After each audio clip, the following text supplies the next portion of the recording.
Now I'm going to apply it here.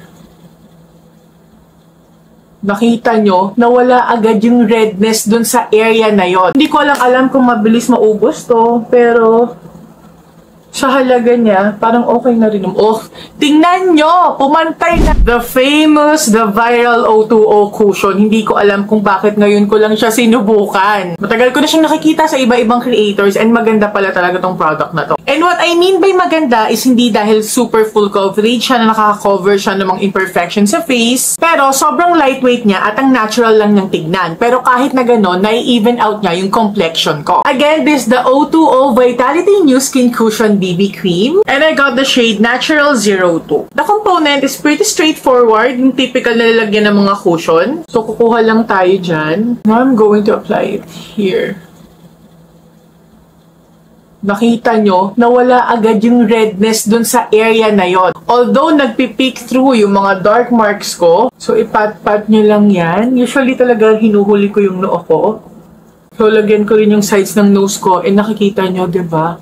Na-lessen na din yung redness dyan sa paligid ng ilong ko. Lagay na rin ako sa under eye area ko.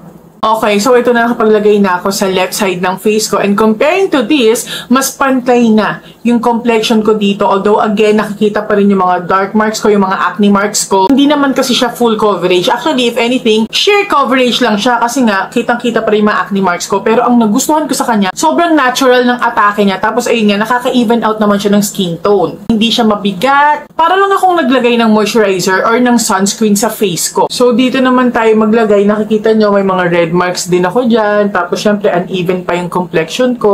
And maglagay na tayo.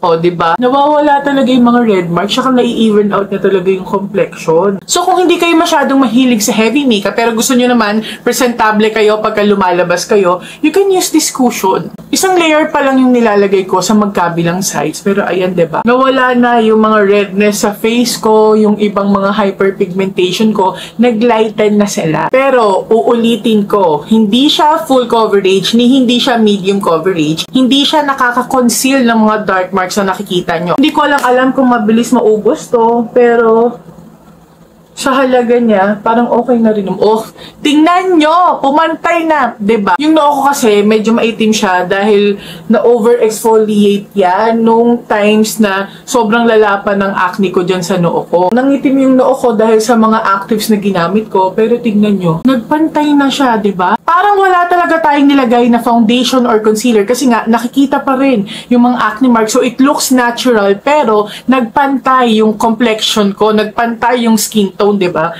This is why I love this cushion from O2O. Nakakalabas na ako kahit na hindi ko na kino-conceal yung mga dark marks ko na yun kasi tinanggap ko na ganyan talaga yung skin condition ko. Pero at least, mas presentable siya. Parang somehow made up ka pero mukhang natural pa rin talaga yung skin mo. Pero of course, kung gusto nyo gumamit ng concealer para mag-conceal ng mga imperfections, go lang. Minsan ginagawa ko din naman yon pagka gusto kong mas glammed up ako. So paano ko nasabi na maganda ay hindi naman siya full coverage, hindi siya nakaka-conceal, tapos hindi pa siya buildable? Well, again, uulitin ko, gusto ko siya dahil nakaka-even out siya ng skin tone. I can't stress that enough. Tapos, kung wala ka naman masyadong i-conceal sa face mo, tapos gusto mo yung mga everyday natural makeup looks lang, okay na gamitin to para sa'yo. Tsaka sobrang big deal sa akin na ang lightweight niya at hindi siya malagkit sa face, lalo na sa sobrang hot and humid weather natin dito sa Pilipinas. Ayan, tinapos ko lang yung makeup ko. Pero yun nga guys, if you're looking for a cushion na perfect for everyday natural makeup looks, try nyo tong sa O2O na to. I would not recommend anything na hindi okay? Ayun lang. Hope this helps.